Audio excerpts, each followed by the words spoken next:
हरे राम राम राम हरे हरे, हरे कृष्ण कृष्ण कृष्ण हरे हरे, हरे राम राम राम हरे हरे, हरे कृष्ण कृष्ण कृष्ण हरे हरे, हरे राम राम राम हरे हरे, हरे कृष्ण कृष्ण कृष्ण हरे हरे। राजाधिराज प्रभु रामचंद्र महाराज की जय। सद्गुरु श्री समर्थ रामदास स्वामी महाराज की जय। सद्गुरु श्री स्वामी समर्थ महाराज की जय। सद्गुरु श्री ब्रह्म चैतन्य स्वामी महाराज की जय। जय जय रघुवीर समर्थ। गणेश शारदा चैव सद्गुरु सज्जनस्तथा आराध्य दैवतं गुह्यं सर्वं मे रघुनन्दनः।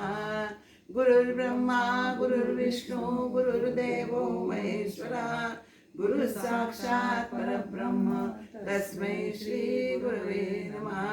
शुका सारिके पूर्ण वैराग्य जाचे, वसिष्ठा परिज्ञान योगेश्वराचे, कवी वाल्मिका सारिका मान्य ऐसा, नमस्कार माझा सद्गुरु रामदासा। मला वाटते अंतरित्वा वसावे, तुझ्या दासबोधासित्वा बोध व्हावे। अपत्या परी पाववी प्रेम ग्रासा, महाराज या सद्गुरु रामदासा। राजाधिराज प्रभु रामचंद्र महाराज की जय। श्री स्वामी समर्थ महाराज की जय। समर्थ रामदास स्वामी महाराज की जय। श्री ब्रह्म चैतन्य स्वामी महाराज की जय। जय जय रघुवीर समर्थ। श्री रामरायांच्या चरणी, श्री स्वामींच्या चरणी, समर्थांच्या चरणी आणि महाराजांच्या चरणी आणि आपणा सर्व श्रोत्यास वंदन करून आज आपण दशक 7वा समास 3रा, ज्याचं नाव आहे चतुर्दश ब्रह्मनिरूपण असं नाव आहे, त्याचं आपण विवरण करणार आहोत। तत्पूर्वी एक प्रार्थना म्हणू आणि मग पुढे जाऊया।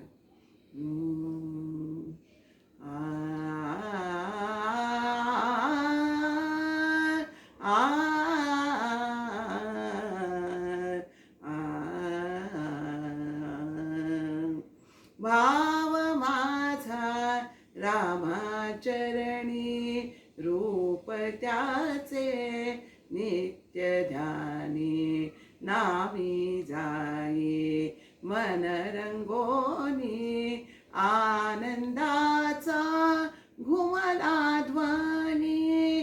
भाव माझा रामाचरणी, रूप त्याचे नित्य ध्यानी, राम नाम हे वाचे घेऊनी, धन्य हो याच जीवनी।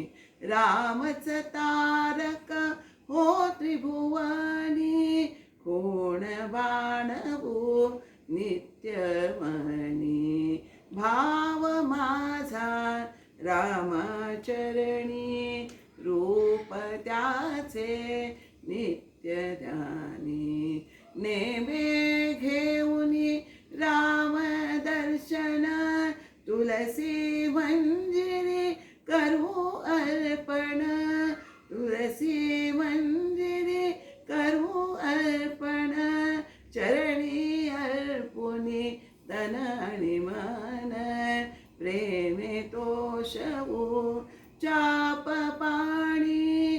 भाव माझा रामाचरणी, राम माझा मी रामाचा, हेतू ठरवा हाच मनीचा। विनाश होऊनी अभिमानाचा, स्वरूप येई मग कळोनी, स्वरूप येई मग कळोनी। भाव माझा रामाचरणी, रामाचे राहू होऊनी दास, वाचे घेऊ राम नामास। रामरायाचा अंतरी वास राहो ऐसे प्रार्थिनलिनी भाव माझा रामाचरणी रूप त्याचे नित्य ज्ञानी नामी जाई मन रंगोनी आनंदाचा घुमरा ध्वनी भाव माझा रामाचरणी भाव माझा भाव माझा भाव माझा रामाचरणी। राजाधिराज प्रभु रामचंद्र महाराज की जय। जय जय रघुवीर समर्थ। चतुर्दश ब्रह्माचा हा समास आहे। मुळात परब्रह्म हे एकच आहे, मग ही चतुर्दश ब्रह्म आली कुठून असा आपला सर्वसामान्य श्रोत्यांना हा नक्कीच मनात प्रश्न येतो। ब्रह्मस्वरूपाचं वर्णन हे कितीही केलं ना तरी त्याला शब्द हे पुरे पडत नाहीत, म्हणूनच त्याला ते सांगताच येणार नाही, शब्दात सांगता येत नाही, कारण ते अतींद्रिय आहे, त्याचे शब्दात वर्णन करू आपण शकतच नाही, कारण शब्द हे नेहमी मायेच्या कक्षेत येतात। माया म्हणजे जी भासमान आहे, लटकी आहे ती माया, त्याच्यामध्ये शब्द येतात, त्यामुळे शब्द हे तिथपर्यंत पोहोचूच शकत नाही, म्हणूनच त्याला अनुर्वाच्य ब्रह्म अनिर्वाच्य ब्रह्म असं म्हटलेलं आहे। चतुर्दश ब्रह्मनिरूपण या समासात आपल्याला ब्रह्म हे समजावं म्हणून काय केलं आहे, 14 ब्रह्मांचा आधार घेतलेला आहे। वास्तविक म्हणजे असं ते का घ्यायचं आहे ते त्याचं कारण मी पुढे सांगते की चतुर्दश ब्रह्मांचा आधार घेतलेला आहे असं सगळं व्यवस्थित प्रतिपादन समर्थांनी इथे आपल्याला केलेलं आहे। आणि काय करायचं आहे की त्यातले जे खोटं आहे, मिथ्या आहे ते बाजूला सारायचे आणि जे उरलेलं असतं ना ते सत्य असतं, अंतिम सत्य ते असतं। म्हणजेच आपण ब्रह्मस्वरूप शुद्ध ब्रह्मस्वरूप समजावं म्हणूनच या समासात समर्थांनी या 14 ब्रह्मांच्या खुणा म्हणजे लक्षणं ही आपल्याला सांगितलेली आहेत। आणि हा प्रकार त्यांनी शास्त्राद्वारे केलेला आहे। शास्त्रामध्ये खंडन आणि मंडन म्हणजे एखादा विषय प्रतिपादन करायचा आणि सिद्धांत तो दुसऱ्याने खोडायचा, असा हा शास्त्रामध्ये खंडन मंडन प्रकार याचा हा आपल्याला समर्थाने इथे आधार घेतलेला आहे। वास्तविक समर्थ हे ब्रह्मस्वरूपच होते, पण आपल्या शिष्यांना हे ब्रह्मतत्व हे अत्यंत उत्तम प्रकारे समजावं म्हणून त्यांनी हा खंडन मंडन प्रकार इथे याचा अवलंब केलेला आहे। त्या दृष्टीने या समासाचं त्यांनी विवरण केलेलं आहे। त्यामुळे यामध्ये परब्रह्म हे खरे जे ब्रह्मरूप झालेले असतात ना त्यांचा जो अनुभव असतो तोच यथार्थ असतो आणि सत्य असतो आणि अनुभवजन्य असतं, त्यांचा त्याने अनुभव आलेला असतो त्यांना, आणि ते ब्रह्मरूप झालेले असल्यामुळे त्यांनी मानवी बुद्धीच्या कक्षा ओलांडून ते कधीच पलीकडे गेलेले असतात। तर त्यामुळे शास्त्रामध्ये जसं आता रत्न आपल्याला सगळ्यांना माहिती आहे, रत्न ही खाणीमध्ये मिळतात, पण त्या रत्न काढायचे म्हणजे आपल्याला त्या खाणीतनं माती पण तेवढीच भरपूर काढली तर ती चाळून मग त्यातनं रत्न निघू शकतात की नाही। तसाच हा प्रकार इथे आहे की खूप जे खोटं आहे ते आधी उभारायचे आणि ते खोटं म्हणून खोडून काढायचे। यालाच पूर्व पक्ष आणि उत्तर पक्ष म्हणजेच पूर्व पक्ष सिद्धांत असं म्हटलेलं आहे। आणि पूर्व पक्षामध्ये सगळं वर्णन आधी पूर्ण करायचं आणि मग ते एक एक करत ते खोडून काढायचं असा हा। आणि या समासामध्ये 14 ब्रह्म हा पूर्व पक्ष आहे आणि शुद्ध निर्मळ ब्रह्म हे सिद्धांत आहे। शब्दरूप ब्रह्म समजावं म्हणूनच हा सगळा खटाटो समर्थांनी येथे केलेला आहे। आणि म्हणूनच जसं आपण मगाशी म्हटलं की रत्न काढायची म्हणजे माती बरीच लागते, त्याप्रमाणे ही सगळी 14 रत्न आहेत, ब्रह्म आहेत, ती समर्थाने एके ठिकाणी एकवटलेली आहेत आणि ते हे खोटे हे मिथ्या आहेत असं समजून त्याचं सगळं विवरण त्यांनी पुढे या समासात केलेलं आहे आणि मग शुद्ध निखळ ब्रह्म आपल्याला हाती येतं। आता शास्त्रामध्ये हा एक श्लोक आहे की जी 14 ब्रह्मांचा त्याच्यामध्ये उल्लेख आहे बरं का। शब्दौ मितिकाक्षरं च खम्मयं सर्वतोमुखं चैतन्यं च सत्ता एवं साक्षं सगुणमेव च निर्गुणं च वाचकं च अनुभवं च रुद्रकम् आनंद च तदाकारम् अनिर्वाच्यं चतुर्दश. श्री राजाधिराज प्रभू रामचंद्र महाराज की जय. ही 14 ब्रह्म म्हणजे या परमार्थ मार्गातील अनुभवाच्या 14 पायऱ्या आहेत. त्यांना समर्थांनी ही 14 ब्रह्मांची नावे दिलेली आहेत. आणि हे सर्व जे का असं सांगितलं हे खोटं आहे, तर सर्वच ब्रह्म ही अनुभवाच्या कक्षेतली आहेत. त्यांना अतिंद्रिय अनुभव आलेला नाहीये. आणि असं असल्याने त्यांचं खंडन करणं आणि मंडन करणं अशी मांडणी आपल्याला समासात आढळते. आता आपल्याला पहिली 14 ब्रह्मांची नावं बघूया आणि मग एक एक ब्रह्माचं तत्व आपण विवरण करायचं आहे. पहिलं शब्द ब्रह्म, दुसरं ओम इति एकाक्षर ब्रह्म, तिसरं खम ब्रह्म, चौथं सर्व ब्रह्म, नंतर चैतन्य ब्रह्म, सत्ता ब्रह्म, साक्ष ब्रह्म, सगुण ब्रह्म, निर्गुण ब्रह्म, वाच्य ब्रह्म, अनुभव ब्रह्म, आनंद ब्रह्म, तदाकार ब्रह्म आणि अनिर्वाच्य ब्रह्म. अशी ही 14 ब्रह्मांची नावं आपल्याला इथे समर्थांनी वर्णन केलेलं आहे. यातून समर्थांना काय सांगायचं आहे? वस्तुतः हे परब्रह्म एकच आहे, पण वेगवेगळ्या ऋषींना वेगवेगळे अनुभव आलेले असल्यामुळे वेगवेगळ्या वृत्ती असतात. प्रत्येकाच्या मनामध्ये वृत्ती असतात, प्रत्येकाच्या वृत्ती वेगळ्या असतात. ज्या ऋषींना ज्या वृत्तीमुळे जो अनुभव आला आहे त्यांनी त्या ब्रह्माला ते नाव दिलेलं आहे. आणि वृत्तीच त्यामुळे ते नाव दिलं आहे. आणि वास्तविक जोपर्यंत वृत्ती आहे तोपर्यंत तिथे मग जाहीरच त्याला ज्ञान झालेलंच नाही आहे, हे नक्की समजायचं आहे आपल्याला.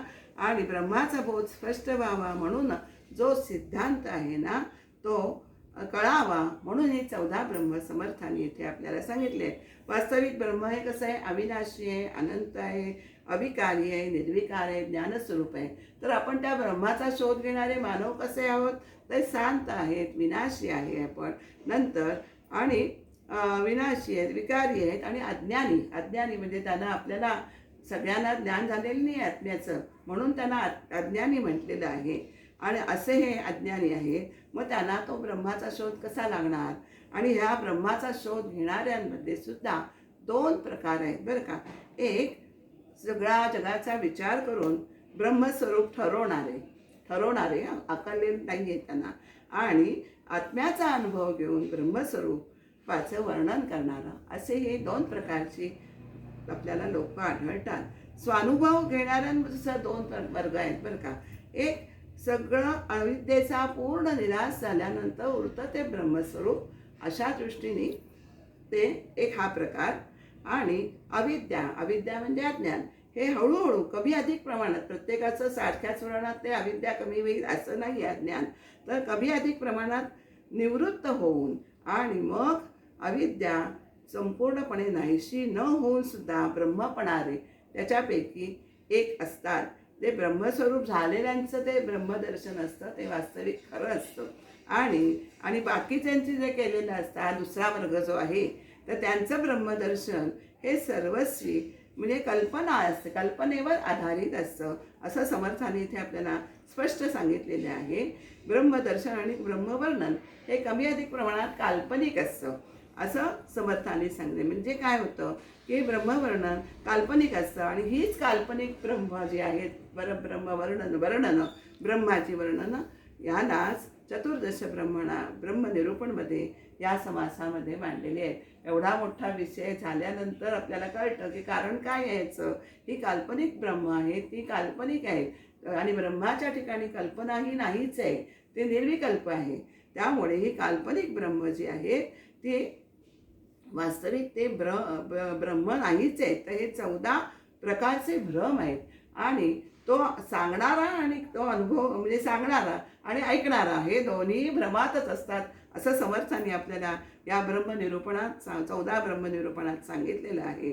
आणि ती मिथ्या आहे ते कळायचं आहे आणि मग त्यांचा निराश करून ते शाश्वत असं परब्रह्माचा अनुभव घ्यावा असं समर्थांचा आपल्याला आग्रह आहे असं ते म्हणतात. आणि हे शुद्ध ब्रह्म जर आपल्याला कळण्यासाठी चतुर्दश ब्रह्माची लक्षणं आपल्याला समर्थांनी याच्यात समासात सांगितलेली आहेत. आणि मग ती ऐकली की मग काय होईल, मुख्य ब्रह्मतत्वाचा हा निश्चय हा आपल्या अंतरात बाणेल ठसेल. आणि खोटे निवडून बाजूला काढलं की बाकीचे उरलं ते सगळं शुद्ध आणि स्वच्छ असं आणि खरं असंच समजावे असं समर्थाने आपल्याला सांगितले आहे. ही सर्व ब्रह्म आणि पुढे असं त्याचं विवरण आहे की का अपूर्वी आहे ब्रह्म, की जेव्हा आपण एखाद्या गोष्टीचा दृष्टांत देतो तो दृश्यातला असतो आणि परब्रह्म हे दृश्यातीत आहे. त्यामुळे ते प्रत्येक ब्रह्म हे त्या परब्रह्माच्या ठाई कसं होणं पडतं, कमी पडतं, त्याचं विवरण समर्थांनी पुढे केलेलं आहे. परब्रह्माच्या दृष्टीने ही कशी उणी आहे ही आपण आता ओवी आधारे पाहायचे आहे. प्रथम समासाचा थोडक्यात आराखडा असा सांगता येतो की 1 ते 15 ह्या ओव्यांमधनं 14 ब्रह्म मानण्याचे कारण, आता आपण ते कारण बघितलेले आहे आणि त्यांची नावं हे आपण बघितले आहे. 16 ते 22 मध्ये त्या सगळ्या ब्रह्मांच्या स्वरूपाचं वर्णन केलं आहे आणि 23 ते 44 यामध्ये या सगळ्या ब्रह्मांचं खंडन केलेलं आहे की कशी खोटी म्हणजे कशी कमी पडतायत असं या परब्रह्माला तुलना त्याच्याशी करता येत नाही असं. आणि 45 ते 52 मध्ये आपल्याला निरुपाधिक ब्रह्माचं वर्णन हे आपल्याला ऐकायला मिळतं आणि समर्थांनी केलेलं आहे. आणि त्याचा अनुभव कसा येतो हे स्पष्ट आपल्याला 45 ते 52 या ओव्यांपर्यंत आपल्याला समजून येतं. आणि शेवटच्या ओवीमध्ये म्हणजे 53व्या ओवीमध्ये पुढील समासाचं बीजारोपण असं आपल्याला या स्वरूपाचा आराखडा सांगता येतो. 14 ब्रह्म ही कशी एकामागोमाग ओळीने सांगितलेली आहे ती आपण आता ओवी दृष्टीने पाहू. आणि ती ध्यानात घेतली तर काय आपल्याला कळणार आहे, अज्ञान आणि त्यामुळे होणारा भ्रम हा आपोआपच नाहीसा होणार आहे, आपल्याला बाधणार नाही आहे तो भ्रम. यामुळे 14 ब्रह्मापैकी परब्रह्मच्या दृष्टीने ती कशी उणी आहे त्याचंही आपल्याला वर्णन ऐकायचं आहे. 14 ब्रह्मांचं निरसन उत्तमपणे समजण्यासाठी प्रथम आपल्याला 2 गोष्टी लक्षात ठेवायच्या आहेत, मूलभूत गोष्टी आहेत त्या, की परब्रह्म हे शाश्वत आहे, म्हणजे अगदी अत्यंत शाश्वत आहे, आणि माया ही अत्यंत अशाश्वत आहे. ह्या 2 गोष्टी लक्षात घेतल्या की हे 14 ब्रह्मांचं निरूपण तुम्हाला समजलंच असं समजा. आणि म्हणूनच आपण आता ह्या एक ओवीतनं आपण आता त्याच्या 22 प्रमाणे आपण त्या शब्दांची नावं घेतलेली आहेत. आधी त्यांनी सांगितलंय की मिथ्या आधी उभारायचे आणि मग ते मिथ्या म्हणून बाजूला टाकायचे आणि मग जे शाश्वत असतं ते आपल्याला स्वभावाने कळतं, सत्य काय आहे ते आपोआपच लक्षात येतं. 14 ब्रह्मांचा संकेत कळण्यासाठीच त्यांनी हा सिद्धांत त्यांच्या खुणा सांगून आणि त्याच्यावर लक्ष द्यावा समर्थ आहे असं आपल्याला या ओवीत म्हटलेलं आहे. पहिले ते शब्दब्रह्म, दुजे मितिकाक्षर ब्रह्म, तिसरे एकम ब्रह्म बोलिती श्रुती. पहिलं शब्दब्रह्म आहे, आधी पहिल्याने नावच सांगितलेली आहे आणि मग त्याचं विवरण केलेलं आहे. चौथे जाणव सर्व ब्रह्म, 5वे चैतन्य ब्रह्म, 6वे सत्ता ब्रह्म, साक्ष ब्रह्म, 7वे, 8वे जगुण ब्रह्म, 9वे म्हणजे 9वे निर्गुण ब्रह्म, 10वे वाच्य ब्रह्म जाणावे पै, अनुभव ते 11वे आनंद ब्रह्म, ते 12वे तदाकार, 13वे आणि 14वे अनुर्वाच्य. ऐसी ही 14 ब्रह्मे यांची निरोपिली नामे. आता स्वरूपाची वर्म संकेत जाऊ. त्यांचं तर स्वरूप कसं आहे ते समर्थ आपल्याला पुढच्या अवयातनं सांगतात.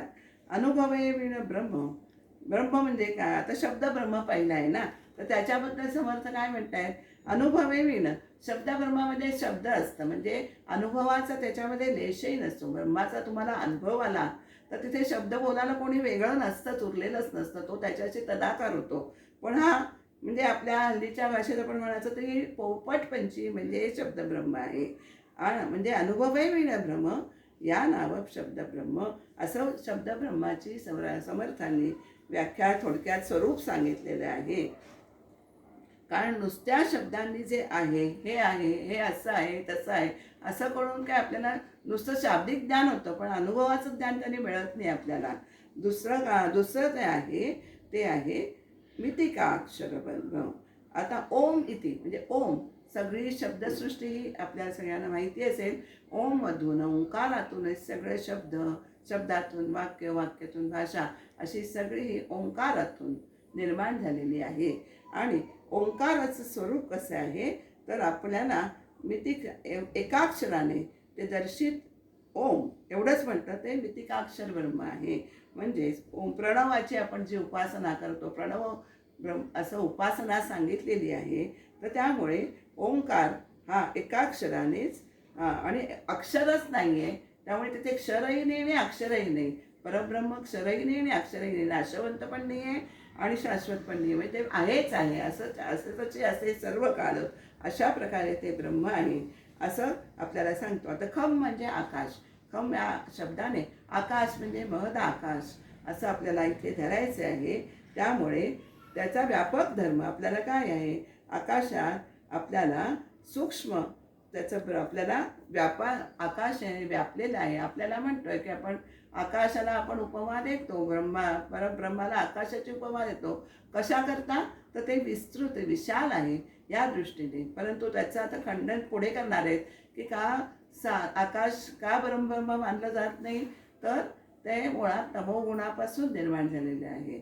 आणि तमोगुण म्हणजे पंचभूत, आणि सगळी पंचभूत ही अंततः मायेतनंच निर्माण झाली, त्यामुळे ते नाशिवंत आहे. म्हणून आकाशाला परब्रह्माची उपमा दिली तरी ती आकाश हे परब्रह्म होत नाही. नंतर सूक्ष्म, आता बोलिले सूक्ष्म सर्व ब्रह्म. आपण आता अथर्वशीर्षात म्हणतो सर्वम खलु इदं ब्रह्मासि म्हणतो की नाही आपण.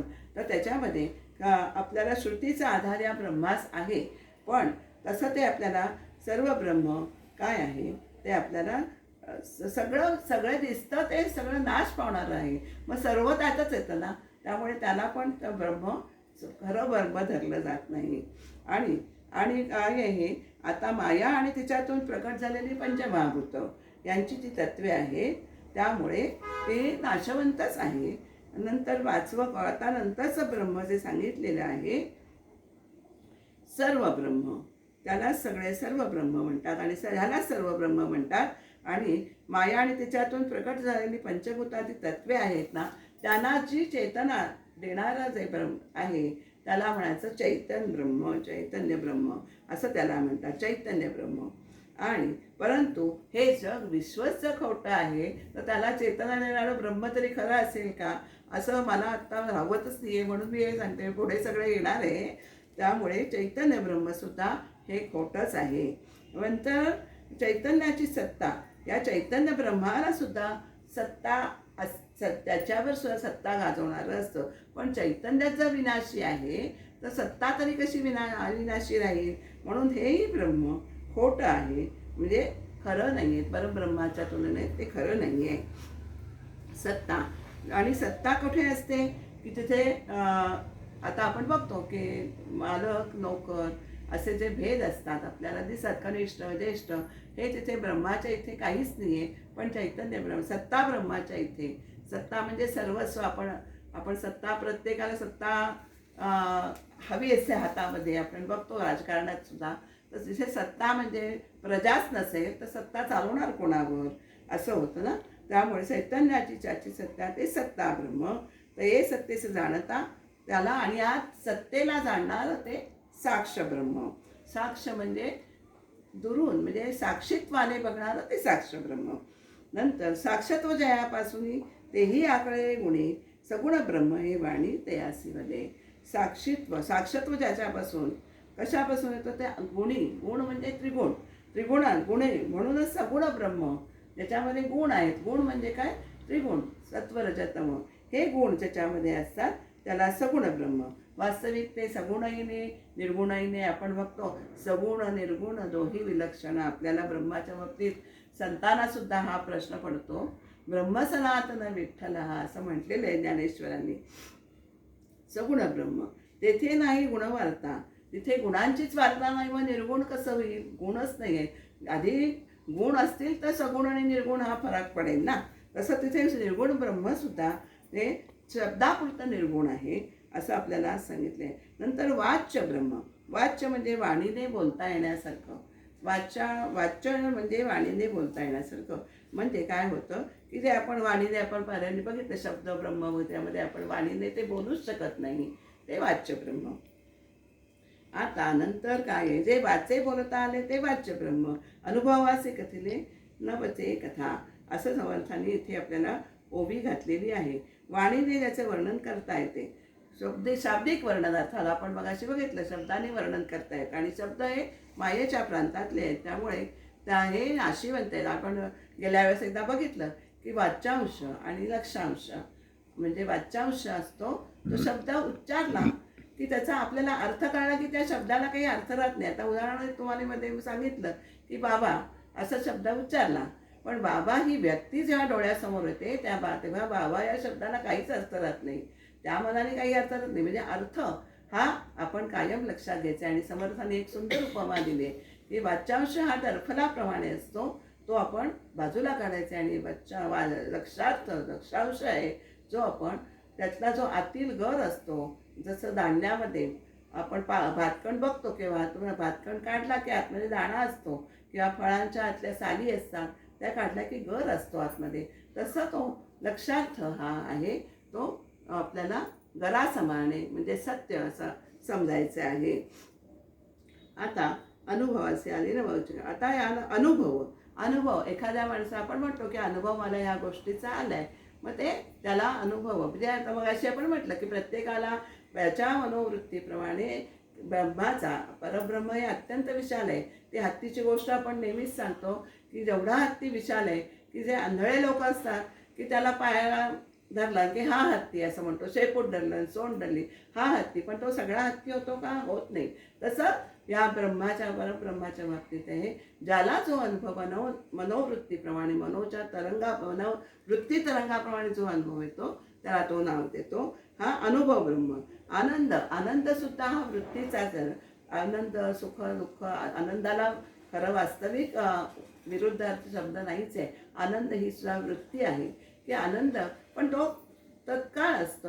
ज्यापर्यंत आपण त्या आनंदात असतो तो आनंद विसरला की म्हणजे एक थोडे दिवस थोडा वेळ तो थांबतो, पण नंतर तो विसरून जातो आपण. आता एखादी आपण मैफल ऐकायला जातो त्यावेळेस आपण त्याचा आनंद घेत असतो की नाही, पण ते मैफल संपली, घरी येताना कानात रुंजी घालतात स्वर, पण घरी आलो की पुन्हा तो आनंद तेवढा पुरताच असतो, म्हणजे तो स्थलापुरताच मर्यादित आहे. म्हणून आनंद वृत्तीचा धर्म आहे. आणि ह्याचेही समर्थाने वर्म आपल्याला काय आहे ते सांगितले. आनंद नंतर तदाकार म्हणजे एकरूप होणं, तिथे अभेद, म्हणजे त्या वृत्तीशी आपण एकरूप झालो तर दोनपणाने आपण उरणारच नाही, तिथे अभेद होणार आहे, त्याला म्हणायचं तदाकार. आणि अनुर्वाची संवाद तुटवणे गेला. अनुर्वाच्य म्हणजे जेव्हा आपण मिळून जातो त्या ब्रह्मस्वरूपात तेव्हा अनुर्वाच्य ती स्थिती वर्णन करण्यासारखी नसते. का नाही वर्णन करायची? तदाकार जो आपण त्याच्याशी एकरूप झालो तर ती त्रिपुटीच संपून जाते. ज्याला जाणायचं ते, जो जाणणारा आणि जे जाणायचं, असं सगळं ते एक संपून जाते. म्हणून ती त्रिपुटी एवढंच कोण कोणाला सांगणार की हा आनंद असा आहे, शब्दाने तो बोलता येत नाही, म्हणून त्याला अनुर्वाच्य ब्रह्म असं म्हटलं आहे. अशी ही 14 ब्रह्म जी आहेत ती आपल्याला अनुक्रमाने आपल्याला सांगितलेली आहे. आणि साधके पाहता भ्रमे बाधेजेना, साधकाने त्याची अत्यंत नीटप्रमाणे ते ध्यानात घेतली तर हा भ्रम आपल्याला बाधणार नाही. अज्ञान आणि त्यामुळे होणारा भ्रम हा बाधणार नाही. आता पुढे, आता मगाशी मी सांगितलं आपल्याला की याच्यामध्ये 2 गोष्टी आपल्याला मूलभूत लक्षात ठेवायचे की ब्रह्म हे जाणावे शाश्वत, माया त्याची अशाश्वत, आणि त्यामुळे 14 ब्रह्मांचा सिद्धांत हा तुम्हाला उत्तम प्रकारे कळू शकेल असं समर्थाने सांगितलंय. आता त्यांनी खंडन करायला सुरुवात झालेली आहे. काय सांगितलंय? शब्द ब्रह्म ते शाब्दिक, अनुभवणे माईक, शाश्वताचा विवेक होईल आता. म्हणजे आता तिथे नाही आहे, शाश्वत तत्वच आहे, त्याचा विचार किंवा विवेक तिथे त्या शब्द ब्रह्माच्या ठिकाणी नाही आहे. अनुभवणे माने, अनुभव आल्याशिवाय बोलणं हे खोटेपणाचं आहे, ते नुसते वाचिक बडबड आहे, असं आपल्याला इथे समर्थांनी खंडन केलेले आहे. सद्वस्तूबद्दल नुसतं शब्द पांडित्य आहे, काही खरं उपयोगाचं नाही आहे. त्याचा अनुभव सांगताच येत नाही. त्याचं वर्णन करण्यात शब्दांची करमत करणारा आणि ती शब्दांची करमत ऐकणारा हे दोघेही भ्रमातच असतात, असं आपल्याला मगाशी बोलले. जे क्षर ना अक्षर, ते क्षरही नाही आणि अक्षर नाही, ते कैसे मितिकाक्षर. जे क्षरही नाही आणि अक्षरही नाही आहे, तर तिथे मितिकाक्षर म्हणजे ओम हा कसा होऊ शकेल? शास्त्र काय होणार? सद्वस्तू विनाशी नाही आणि अविनाशी पण नाही आहे, ती नुसती आहे. असतची असे सर्व काळ तशी आहे. तर त्याचं एका मोजक्या शब्दाने वर्णन, ओम इति एका अक्षर ब्रह्म असं त्यांनी दिलंय. एकाच अक्षराने, मोजक्या अक्षराने वर्णन करणं योग्य होईल का? तर अर्थातच ते होणार नाही. अक्षर ही मानवी कल्पना आहे. अक्षर जे आपण निर्माण होतात शब्द, ती मानवी कल्पना आहे. तेथेही शाश्वताचा विचार नसतो असं आपल्याला इथे सांगितलं यामध्ये. खंब ऐसे क्रम ऐसे वचन, तेथे शून्याते नासी ज्ञान, शाश्वताचे अधिष्ठान तेथेही नाही. मग अशी आपल्याला सांगितलं की आकाशाची निर्मिती पंचभूतातली तमोगुणापासून झालेली आहे. आणि तमोगुण म्हणजे हे आपल्याला सगळे गुणांची माहिती बरीच आहे. तर ते तमोगुणातून निर्मिती झाली, म्हणजेच मायेपासून त्रिगुणापासून पंचमहाभूत निर्माण झालेत. म्हणजे मुळात मायाच विनाशी आहे. त्यामुळे आकाश खम म्हणजे आकाश हे सुद्धा विनाशी आहे. तिथे सुद्धा शाश्वताचं असं अधिष्ठान आपल्याला दिसत नाही आहे. सर्वत्र असं आहे अंत सर्व ब्रह्म नाशिवंत, प्रलय बोलिला निश्चित वेदांत शास्त्री. वेदांतात काय सांगितलं आहे की आपल्याला सगळ्यांना ब्रह्मदेवाची रात्र सुरू झाली की प्रलय सुरू होतो. आणि प्रलयकाली पंचभूतांसकट सगळी सृष्टी ही परब्रह्मात विलीन होते असं वेदांत शास्त्राने पण सांगितलेले आहे. ब्रह्मप्रलय मांडेल जेथे, भूतान्वय कैसा तेथे, म्हणून या सर्व ब्रह्माते नाश आहे. म्हणून सर्व ब्रह्माला नाश आहे. त्यामुळे ते सुद्धा ब्रह्म होऊ शकत नाही. शाश्वताचं अधिष्ठान नाही आहे तिथे. आता अचळासी आणि चळण निर्गुणास लावता गुण, आकारास विचक्षण मानितना. आपल्याला सर्व ब्रह्म आपण बघितलं, त्यामुळे दृश्यच नाशवंत असल्यामुळे विश्वाबरोबर ते लय पावतं. आणि जे अनुभवास येते ते सगळे ब्रह्मच आहे. ही सर्व ब्रह्माची कल्पना आहे. त्यामुळे आपल्याला तिथे सर्व ब्रह्माला सुद्धा नाश आहे. आता आलेलं आहे ते सगुण आणि निर्गुण. गुण हे आपण जगात राहत असल्यामुळे परब्रह्माला हे गुण आपल्याला लावतो, जगाचे गुण आपण तिथे लावतो. त्यामुळे तिथे पंचभूतात्मक विश्व जर नाशवंत असेल तर आपल्याला अनुभव येतो. सर्व ब्रह्म हे आपल्याला नक्कीच कसं मान्य करायचं ब्रह्म म्हणून तर नाही करायचं. सर्व बंध नाशिवंत सेविकेळेपणा संत पाहणे कैसे, आता जयास चेतवावे. आपण बघायचे चैतन्य ब्रह्म बघितलं ना, तेची माही कसं व्हावे, तेथे चैतन्याच्या नावे नाश झाला. चैतन्य ब्रह्म आपल्याला सांगितलं मगाशी की विश्वाला चैतन्य हे जिवंत ठेवतं. पण तेच विश्व जर खरं नाही आहे, खोटेपणाने भासणाऱ्या विश्वाला चालना देणारं चैतन्य ब्रह्म हेही नाश पावते असं म्हणावे लागतं. म्हणजे तेही आपल्याला असं एक एक ब्रह्म समर्थांनी अशी कशी खोटी आहेत ते खोडून काढले. आणि सिद्धांत जो शेवटी आहे की मूळ शाश्वत परब्रह्म हेच सत्य आहे, हा सिद्धांत आहे. हा आत्ता आपला चालला आहे तर खंडन चाललेलं आहे. आणि त्याच्यातनं निष्कर्ष सिद्धांत हा निघणार आहे की हे ब्रह्म हेच मूलतः सत्य आहे, अंतिम आणि शाश्वत आहे. परिवाराविण सत्ता हे आपण मगाशी बघितलंय. सत्ता नव्हे तत्वता, पदार्थ विण साक्षता तेही नसे. साक्ष ब्रह्म, साक्षीत्वाने आपल्याला वेगळेपणाने पाहता येते. पण साक्षीत्वाला पदार्थातच वाव नाही आहे. तर साक्ष ब्रह्म सुद्धा खरं नाही आहे. सगुणाश आहे नाश प्रत्यक्षात प्रमाण काय, प्रमाणाची त्याला गरजच नाही. सगुण आहे त्याला नक्की नाश आहे. सगुण ब्रह्म निश्चय नाशिवंत. निर्गुण आहेसे जे नाव, त्या नावाचं कैसा ठावं, गुणे विण गौरव येईल कैसा. मग अशी म्हटलं तसं निर्गुण हा सगुणाच्या, निर्गुण आणि सगुण आहे म्हणून निर्गुण आहे हा सुद्धा शब्दच आहे. तिथे सुद्धा आपल्याला ते ब्रह्म म्हणून धरता येत नाही. शब्द आला की तिथे नाश आहे, मायेतला आहे. आता त्याने दिलंच आहे पुढे, माया जैसे मृगजळ ऐसे बोलती सकळ, का ते कल्पनेचे आबाळ नाथिलेची. आपल्याला जेव्हा माया अशी कशी सांगतात की मृगजळासारखी, म्हणजे मृगजळ कसं भासमान असतं तशी माया भासमान आहे. त्यामुळे जे दृश्य विश्व कधीच निर्माण झाले नाही, म्हणजे आगाजे घडलेची नाही त्याची वार्ता पुससी काही, असं जे निर्माणच झालं नाहीये, म्हणजेच कल्पनेचे हे अभ्र आहे. कल्पनेने आपण हे सगळी सृष्टी निर्माण करतो. मागच्या एका समासात कल्पनेच्या 8 सृष्टी सांगितलेल्या आहेत. तर त्यासुद्धा खूपच विषय तो अतिशय समजून घेण्यासारखाच आहे. म्हणजे कल्पनेने काय होतं, त्यामुळे कल्पनेने हे सगळं निर्माण केलेलं आहे, ते नाशच पावणार आहे.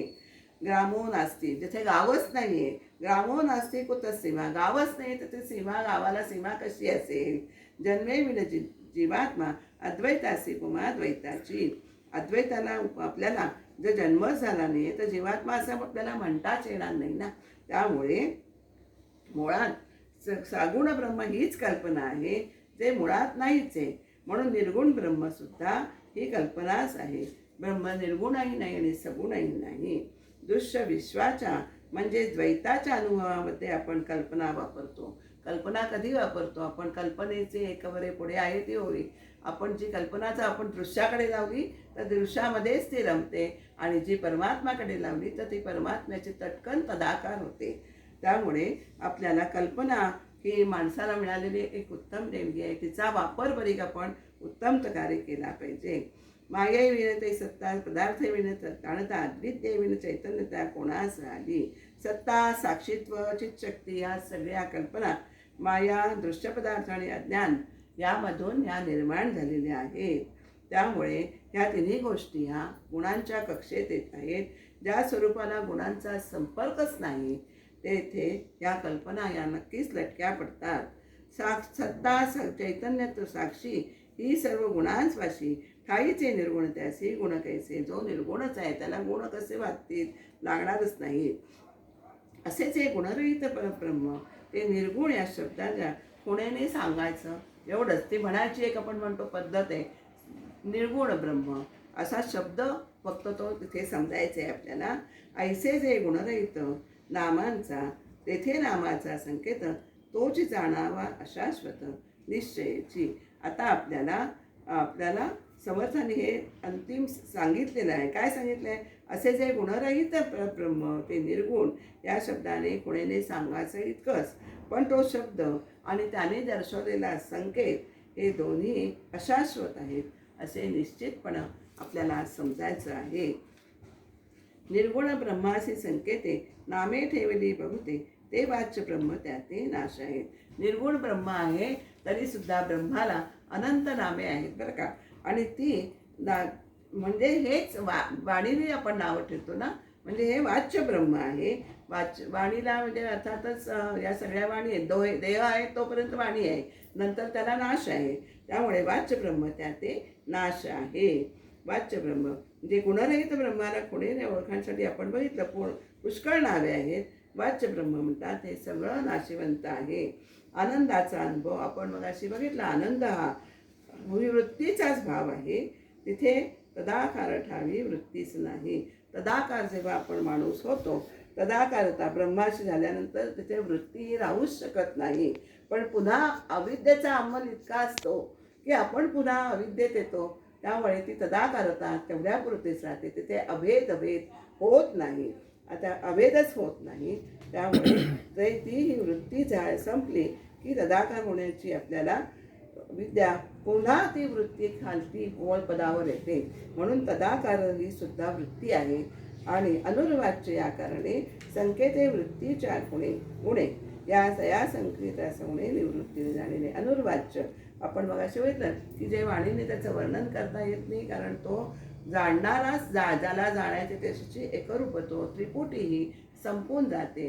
काय ते एक अभंग आहे ना, वृत्तीची निवृत्ती अनुभवा सकट शांतीपूर्ण ब्रह्म सोची असे अरे अरे ज्ञाना झालासी पावन, असं आपल्याला अभ्यंगात ज्ञानेश्वरांनी म्हटलंय. वृत्तीची ही निवृत्ती मुळासकट झाली तर आपण तिथे आपल्याला अनुर्वाच्य म्हणजे तिथे वृत्तीमध्ये म्हणजे ह्यालाच म्हणायचं की मन उन्मन होणं. मन हे न मन होणं म्हणजे तिथे मनच नाही राहिलं तर तिथे आपल्याला वृत्ती शिल्लकच नाही. आणि शेवटी वृत्ती म्हणजे काय? मनात उठणारे विचार तरंग. मन तुमचं अमन झालं म्हणजे न मन झालं तर वृत्ती अंतरात उठणारच नाहीत. आणि जोपर्यंत वृत्तीचा आलेश आहे तोपर्यंत आपल्याला ब्रह्माचं दर्शन हे नक्कीच होत नाही. अशाप्रमाणे आपल्याला ब्रह्माची तदा करता आपल्याला अनिर्वाच्य आहे असे म्हणणे सुद्धा गौणच समजायचे आता. आता पुढे मगाशी मी म्हटलं तसं अनिर्वाच्य ते निवृत्ती तेची उन्मनीची स्थिती. ही उन्मनी अवस्था जेव्हा माणसाला प्राप्त होते तेव्हा निरोपावी विश्रांती योग्यांची, तीच योग्यांची विश्रांती आहे. तिथे म्हणजे त्यांचं मन हे त्यांना मन उरतच नाही. ते परब्रह्माशी तदाकार झाल्यामुळे वेगळं म्हणाले ते उरतच नाही. आणि वस्तू जे का निरोपाधी त्याची सहज समाधी. आता सहज समाधी हा विषय इथे आपल्याला समर्थाने सांगितले आहे. जेणे तुटे अधिव्याधी भवदुःखाची. या संसारातली जे भवदुःख आहे तिथे तुम्ही त्याच्यामुळे ही सहज समाधीमध्ये ती सगळी लयास पावतात. आपल्याला दुष्टाचे सगळे धर्म असतात ते गळून पडतात. उन्मनीमध्ये योगी हे विश्रांती पावतात. उपाधिशून्य. आता ह्याचा आपण काय लक्षात घ्यायचं आहे की उपाधिशून्य ब्रह्मवस्तू स्वतः बनणे ह्यालाच म्हणायचं सहज समाधी. उपाधिशून्य ब्रह्मवस्तू म्हणजेच ब्रह्मवस्तूलाच परमात्म तत्व असं म्हणतात, सद्वस्तू म्हणतात. असं ते आपण स्वतःच बनलं की मग आपल्याला सहज समाधी असं त्याला म्हणतात. म्हणजे ज्यामुळेच आपल्याला भवदुःख, संसारात दुःख आपल्याला बघतो आपण, भवसागर म्हणूनच म्हटलेलं आहे ना की संसारातील दुःख देणारा अधिव्याधी हा सगळ्याचं निरसन. तो जो उपाधीचा अंत तोच जाणावा सिद्धांत.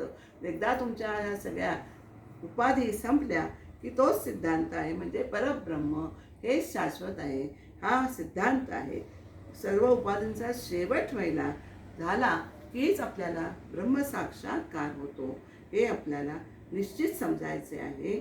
आणि हाच सगळ्यांचा अनुभव आहे. कोणाकोणाचा अनुभव आहे तर म्हणजे सिद्धांत अधिक शास्त्र प्रचिती, गुरुप्रचिती आणि आत्मप्रचिती या तिन्हींचा हाच सिद्धांत आहे की परब्रह्मतत्व आत्मतत्व हेच साक्षात आत्मतत्व हेच परब्रह्म स्वरूप आहे, ते शाश्वत आहे असं आपल्याला समजायचं आहे. अशा तऱ्हेने या 14 ब्रह्मांचं निरसन केल्यानंतर काय उरतं तर आपण जे बघितलं की शाश्वत आहे खोटं आहे ते मिथ्या म्हणून टाकून द्यायचे आणि अंतरामध्ये जे खरं आहे शाश्वत आहे ते उरलेलं आहे ते सगळं खरं समजून आपल्या अंतरात ठसवायचं आहे.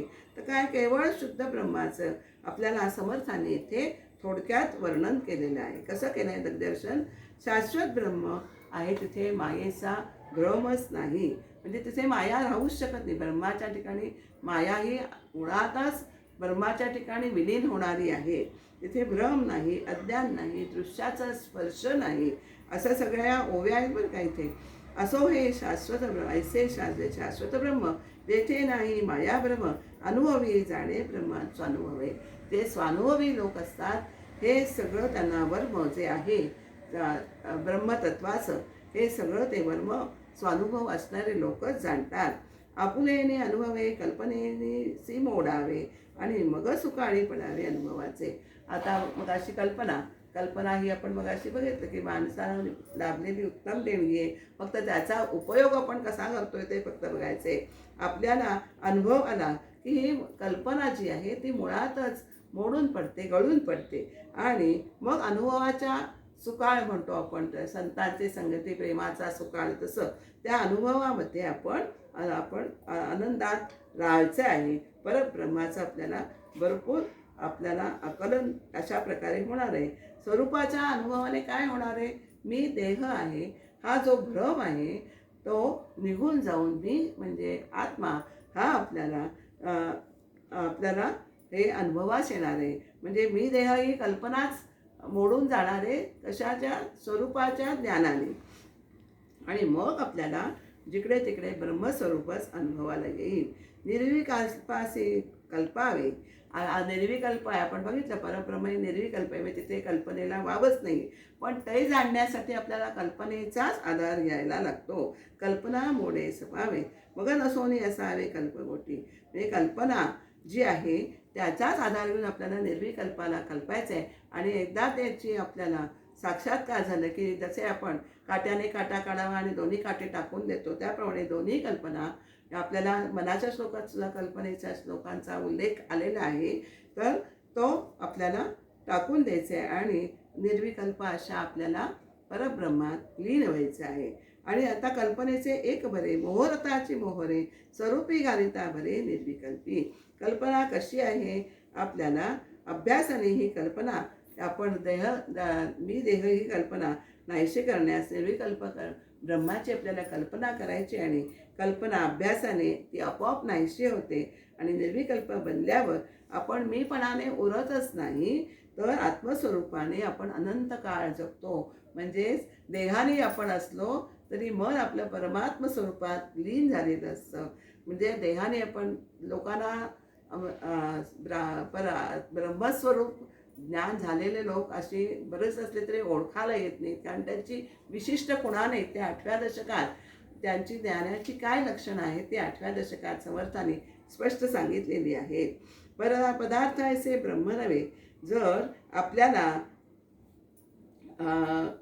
पदार्थ म्हणजे परब्रह्म हे दुसऱ्या पदार्थासारखं नाही आहे की हे दाखवलं की हे परब्रह्म आहे बरं का, ते असं आपल्याला दाखवता येत नाही. तर त्याचा आपल्याला अनुभव घ्यायचा असतो. आणि हा अनुभव ह्याचं निरूपण आपल्याला त्या सद्गुरूंनी ज्यांना अनुभव आलेले आहे त्यांच्या मुखाने जर आपण ऐकलं तर ते आडून आपल्याला त्यांचे आलेले अनुभव आपल्याला सांगत असतात.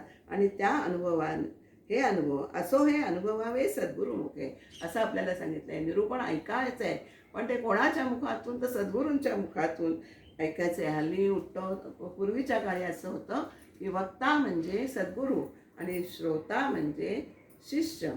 आता उठतो तो वक्ता वेळेला बघतो गणपतीचा ह्याचा भाग सोडून द्या गमतीचा. तर आपल्याला गुरुमुखातून हे सगळं समजून कसं घ्यायचं आहे ते समजून घेतलं तर ब्रह्मस्वरूप हे आपल्याला निश्चित आकळणार आहे. आणि आपल्याला शेवटच्या ओळीमध्ये समर्थाने सांगितले, पुढे कथेचा अन्वय केलाची करून निश्चय जेथे अनुभवासी केवळ ब्रह्म. जे विमल ब्रह्म, जे शाश्वत ब्रह्म कसं अनुभवाला येईल याचं श्रवण केल्यानंतर ते अनुभवाला येणार आहे. ते आपल्याला पुढील समासात समर्थांनी सांगितलेले आहे. त्यामुळे आपल्याला काय ह्याच्यातनं लक्षात घ्यायचं ते आपल्याला बघितलेलं आहे आपण सगळं. तर आपल्याला निवृत्त व्हायचं आहे, अलिप्त व्हायचं आहे. कशापासून? या मायेपासून अलिप्त व्हायचं आहे. तर आपण त्या परब्रह्मस्वरूपात आपण विलीन होणार आहोत आणि त्या निर्विकल्पाला कल्पायचे आहे. आणि आपल्याला कल्पनेचा एक आपल्याला ती गुण आपल्याला दृश्याकडे तिला वळवायचं नाही आहे, तर तिला आत्मस्वरूपाकडे म्हणजेच परमात्म स्वरूपाकडे वळवायचं आहे की हे आपल्याला आपण त्याच्यामुळे आपण निस्संग होणार आहोत. आणि निस्संग व्हावं असाच ग्रंथकर्त्याचा हेतू आहे. की काय हेतू आहे? की सगळ्यांनी हे बोध ऐकून त्यातनं आपण मायेपासून निस्संग व्हायचं आहे असा समर्थांनी बोध आपल्याला सगळ्या दासबोधातूनच केलेला आहे. तर आणि आपल्याला या परब्रह्माचा अनुभव घ्यायचा आहे हे आपल्याला समर्थांनी या समासातून सांगितलेले आहे. झालेली विवरण सेवा श्री समर्थांच्या चरणी अर्पण करूया. श्रीराम समर्थ. श्रीराम.